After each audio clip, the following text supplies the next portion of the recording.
નમસ્કાર અને સ્વાગત છે. આજે આપણી સામે એક અમ, કહી શકાય કે ઐતિહાસિક કોયડો છે. સ્ત્રોતો આપણને પ્રાચીન પર્શિયન સામ્રાજ્યમાં લઈ જાય છે, ખાસ કરીને એ સમયમાં જ્યારે જ્યારે યહૂદી લોકોને દાયકાઓના દેશ નિકાલ પછી યરુશાલેમ પાછા ફરવાની પરવાનગી મળી હતી. પણ આ કહાણી એટલી સીધી સાદી નથી. આપણી સામે રાજાઓના નામોની એક લાંબી સૂચિ છે.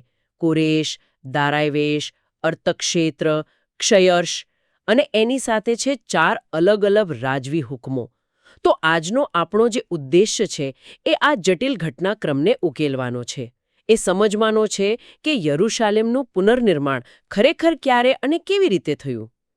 અને આ કોયડાને એમ કે વધુ રસપ્રદ એ વાત બનાવે છે કે સ્ત્રોતના લેખક પોતે સ્વીકારે છે કે ઇતિહાસકારો અને વિદ્વાનોમાં પણ તારીખો અને અમુક રાજાઓની ઓળખ અંગે મતભેદ છે. એટલે આજે આપણે માત્ર તથ્યોની યાદી નથી જોવાના, પણ ઇતિહાસને કેવી રીતે વાંચવામાં આવે છે, કેવી રીતે સમજવામાં આવે છે, એ પ્રક્રિયાને પણ નજીકથી જોઈશું. બિલકુલ, એક ડિટેક્ટિવના કામ જેવું જ. તો ચાલો આ ઐતિહાસિક તપાસ શરૂ કરીએ. ચાલો સૌથી પહેલા પાત્રોથી શરૂઆત કરીએ. આપણી પાસે જે ચાર્ટ છે એમાં ઘણા નામો છે. દારાયવેશ, કોરેશ, ક્ષયર્ષ, અર્તક્ષેત્ર. સાચું કહું તો આ બધા નામો થોડા ગૂંચવાડા ભર્યા છે. શું આ બધા અલગ અલગ રાજાઓ હતા? અહીંયા જ આપણો પહેલો અને કદાચ સૌથી મહત્વનો સંકેત છુપાયેલો છે. સ્ત્રોત એક ખૂબ જ રસપ્રદ વાત પર ધ્યાન દોરે છે. એ કહે છે કે દારાયવેશ એટલે કે ડેરિયસ કે પછી અર્થક્ષેત્ર એટલે કે આર્ટાક્સર્ઝિસ જેવા જે નામો છે એ કદાચ વ્યક્તિગત નામો ન પણ હોય. શું? હા, શક્ય છે કે એ રાજાની પદવી કે પદ હોય. જેમ કે ઇજિપ્તમાં ફારૂન હતા કે રોમમાં સીઝર. એક મિનિટ, શું કીધું? એટલે અર્થક્ષેત્ર કોઈ એક વ્યક્તિનું નામ નહીં, પણ એક પદવી હોઈ શકે છે, જેમ આપણે કહીએ વડાપ્રધાન કે રાષ્ટ્રપતિ. બરાબર. આ તો આખી વાટ જ બદલી નાખે છે. હું તો હંમેશા બધાને અલગ અલગ રાજાઓ જ સમજતી હતી.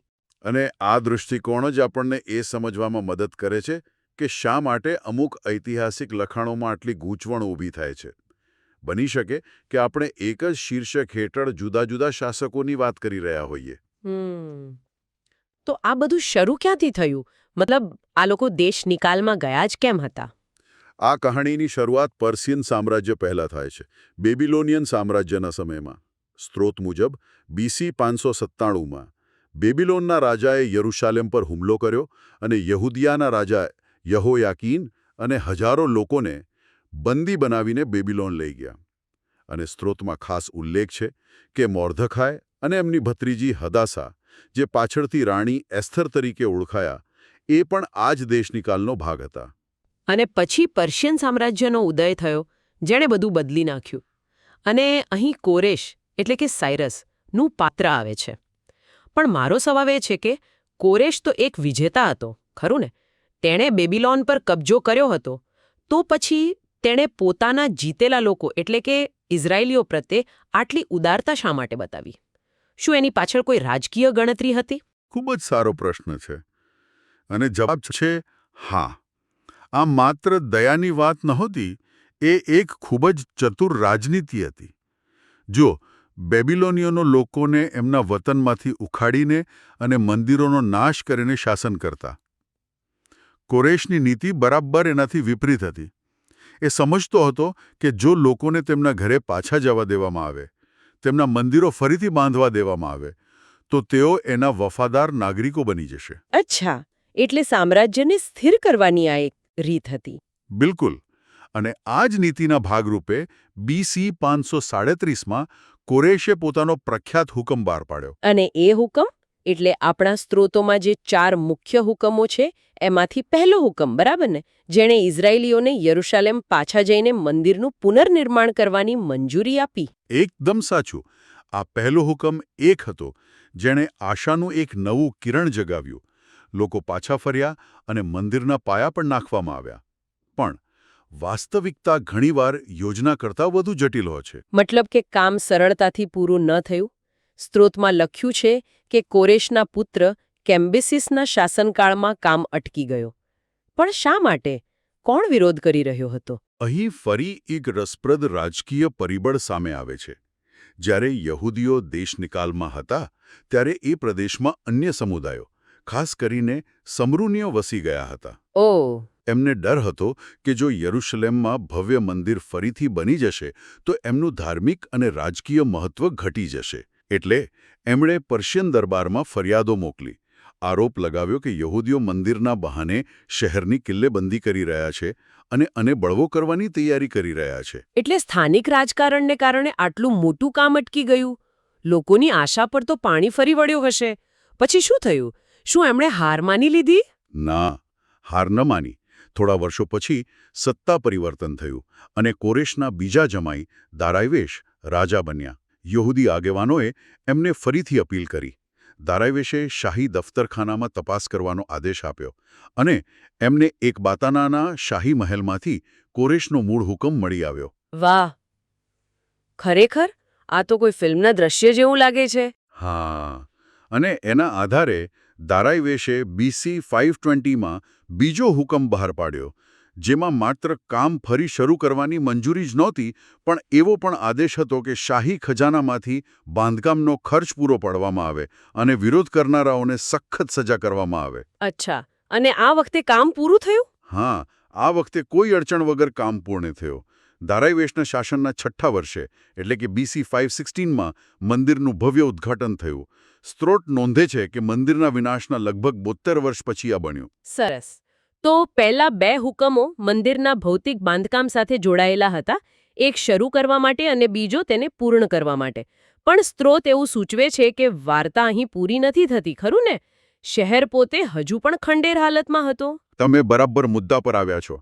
એક મંદિર ભલે ગમે તેટલું ભવ્ય હોય, પણ એક ખંડેર શહેરની વચ્ચે એકલું ઊભું હોય તો એનો કોઈ અર્થ નથી.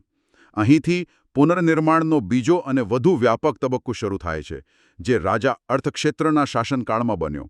હવે ધ્યાન ઇમારત પરથી સમાજ પર, મંદિર પરથી શહેર પર કેન્દ્રિત થયું. અને આ જ સંદર્ભમાં ત્રીજો અને ચોથો હુકમ આવે છે. તો ત્રીજો હુકમ શું હતો? ત્રીજો હુકમ રાજા અર્થક્ષેત્રના 7મા વર્ષે એટલે કે BC 458માં યાજક અને શાસ્ત્રી એઝરા માટે બહાર પાડવામાં આવ્યો. અને આ માત્ર થોડા વધુ લોકોને પાછા ફરવાની પરવાનગી નહોતી. આ એક એમ કહી શકાય કે રાષ્ટ્ર નિર્માણનો દસ્તાવેજ હતો. એમાં એઝરાને યરુશલેમમાં સામાજિક અને ન્યાયિક વ્યવસ્થા પુનઃસ્થાપિત કરવાનો સંપૂર્ણ અધિકાર આપવામાં આવ્યો હતો. સંપૂર્ણ અધિકાર? હા, હુકમમાં શાહી ખજાનામાંથી મંદિર માટે ભેટ સોગાદો મોકલવાની, યાજકોને કરમાંથી મુક્તિ આપવાની અને સૌથી અગત્યનું, ઈશ્વરના નિયમોના જાણકાર લોકોને ન્યાયાધીશો અને અધિકારીઓ તરીકે નિયુક્ત કરવાની સત્તા આપવામાં આવી હતી. ઓકે, એટલે આ સિર્ફ ઈંટો અને પથ્થરની વાત નહોતી. આ તો શહેરને ફરીથી જીવંત કરવાની, તેના સામાજિક અને ન્યાયિક માળખાને પુનઃસ્થાપિત કરવાની વાત હતી. આ તો એક સંપૂર્ણ પુનર્વસન યોજના જેવું લાગે છે. તો પછી ચોથા હુકમની જરૂર કેમ પડી? મને તો લાગે છે કે ત્રીજા હુકમમાં બધું જ આવી ગયું. ત્રીજા હુકમમાં લગભગ બધું જ હતું, સિવાય કે ખૂબ જ મહત્વપૂર્ણ વસ્તુ: સુરક્ષા. સુરક્ષા? હા. એઝરાએ શહેરની આધ્યાત્મિક અને સામાજિક વ્યવસ્થા પર ધ્યાન કેન્દ્રિત કર્યું, પણ યરુશલેમની દિવાલો હજુ પણ તૂટેલી હતી. એક ખુલ્લું અને અસુરક્ષિત શહેર હતું. આ સમસ્યાના ઉકેલ માટે રાજા અર્થક્ષેત્રના 20મા વર્ષે એટલે કે BC 445માં ચોથો હુકમ આવ્યો. આ હુકમ નેહમ્યા માટે હતો, જે રાજાના અત્યંત વિશ્વાસુ અધિકારી હતા. એમને યરુશલેમ જઈને શહેરની તૂટેલી દિવાલો અને દરવાજાઓનું પુનર્નિર્માણ કરવાનો સ્પષ્ટ આદેશ મળ્યો. હવે આખું ચિત્ર સ્પષ્ટ થાય છે. આ કોઈ એક ઘટના નહોતી, પણ એક આખી પ્રક્રિયા હતી. 2 હુકમો મંદિર માટે, જે આધ્યાત્મિક કેન્દ્ર હતું, અને પછીના 2 હુકમો શહેર માટે, એક સામાજિક અને ન્યાયિક વ્યવસ્થા માટે અને બીજો ભૌતિક સુરક્ષા માટે. બિલકુલ. અને આ 4 હુકમોની સ્પષ્ટતા આપણને સ્ત્રોતના સૌથી જટિલ ભાગ તરફ દોરી જાય છે. હા, 70 સપ્તાહની ભવિષ્યવાણી. સ્ત્રોત આ હુકમોને તેની સાથે જોડે છે. પણ આપણે આગળ વધીએ તે પહેલાં શું તમે ટૂંકમાં સમજાવી શકો કે આ 70 સપ્તાહની ભવિષ્યવાણી છે શું, જેથી આપણે સમજી શકીએ કે એનો પ્રારંભિક બિંદુ શોધવો કેમ આટલો મહત્વનો છે? ચોક્કસ. જો બાઇબલના દાનિયેલના પુસ્તકમાં એક ભવિષ્યવાણી છે જે 70 સપ્તાહ અથવા 490 વર્ષના સમયગાળાની વાત કરે છે. આ સમયગાળાની શરૂઆત યરુશાલેમના પુનર્નિર્માણ અને પુનઃસ્થાપનનો હુકમ બહાર પાડવાથી થાય છે. આથી ઇતિહાસકારો અને ધર્મશાસ્ત્રીઓ માટે એ ચોક્કસ હુકમ કયો હતો તે શોધવું ખૂબ જ મહત્વપૂર્ણ બની જાય છે. સમજાયું. તો આ એક ભવિષ્યવાણીની ઘડિયાળ દેવું છે અને આપણે એ શોધવાનું છે કે એ ઘડિયાળ કયા હુકમથી ચાલુ થઈ. તો સ્ત્રોતના લેખક આ વિશે શું કહે છે? 4માંથી કયો હુકમ સાચો પ્રારંભિક બિંદુ હોઈ શકે?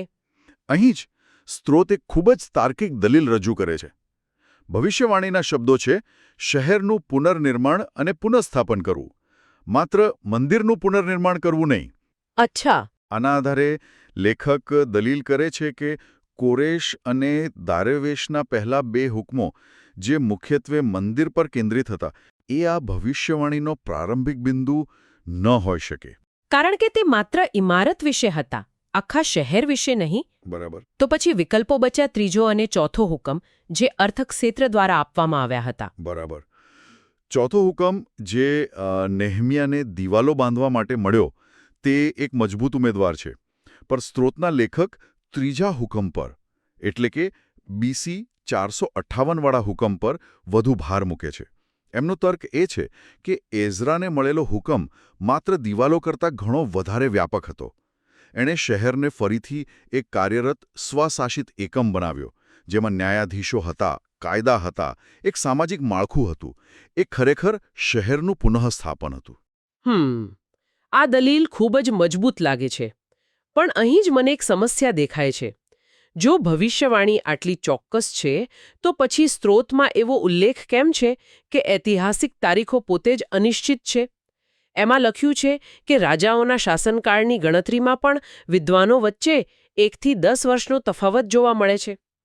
જો તારીખો જ પાકી નથી તો પછી આપણે કોઈ નિષ્કર્ષ પર કેવી રીતે પહોંચી શકીએ? અને આ જ પ્રાચીન ઇતિહાસનો અભ્યાસ કરવાની વાસ્તવિકતા છે. આપણે 21મી સદીની ચોકસાઈની અપેક્ષા 2500 વર્ષ જૂના દસ્તાવેજો પાસેથી રાખી શકતા નથી. તે સમય કેલેન્ડરની પદ્ધતિઓ અલગ હતી, રેકોર્ડ્સ અધૂરા છે. સ્ત્રોતના લેખક આ મર્યાદાને પ્રામાણિકપણે સ્વીકારે છે. તો પછી આ બધી ચર્ચાનો અર્થ શું છે? લેખકનો નિષ્કર્ષ ખૂબ જ સમજદારીભર્યો છે.